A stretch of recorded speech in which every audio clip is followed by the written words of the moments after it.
బులెటిన్లో big breaking news చూస్తున్నాం. జపాన్లో భారీ భూకంపం సంభవించింది. రిక్టర్ స్కేలుపై భూకంప తీవ్రత 6.2గా నమోదైంది. మంగళవారం ఉదయం 10:30 గంటల ప్రాంతంలో ఒక్కసారిగా భూమి కంపించింది. చుగోకు రీజియన్లోని షిమానే ప్రీఫెక్చర్లోని భూకంపం సంభవించింది. అయితే ఈ భూకంప ప్రభావం ఎక్కువగా అక్కడ ఉందని అధికారులు తెలిపారు. భూ ప్రకంపనలు తీవ్రంగా ఉన్నాయని, ఇంత భారీ భూకంపం సంభవించినా ప్రాణ నష్టం మాత్రం జరగలేదని వారు వివరించారు.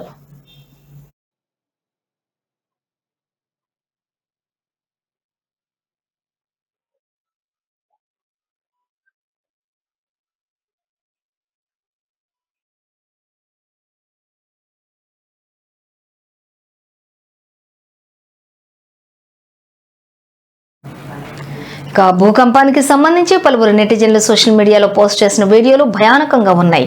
ఒక వీడియోలో మెట్రో రైల్వే స్టేషన్ చుట్టుపక్కల భవనాలు తీవ్రంగా కదలటం కనిపిస్తోంది.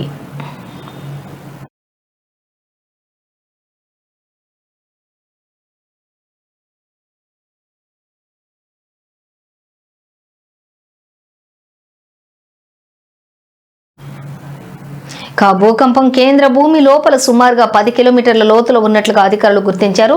షిమనే ప్రిఫెక్చర్ రాజధాని మాట్సుతో పాటుగా టోటోరి ప్రిఫెక్చర్ పరిధిలోని పలు నగరాల్లో భూమి తీవ్రంగా కంపించింది. భారీ భూకంపం సంభవించిన నేపథ్యంలోనే ఆఫ్టర్ షాక్స్ వచ్చే ప్రమాదం ఉందని, అప్రమత్తంగా ఉండాలని ప్రజలను అధికారులు హెచ్చరించారు.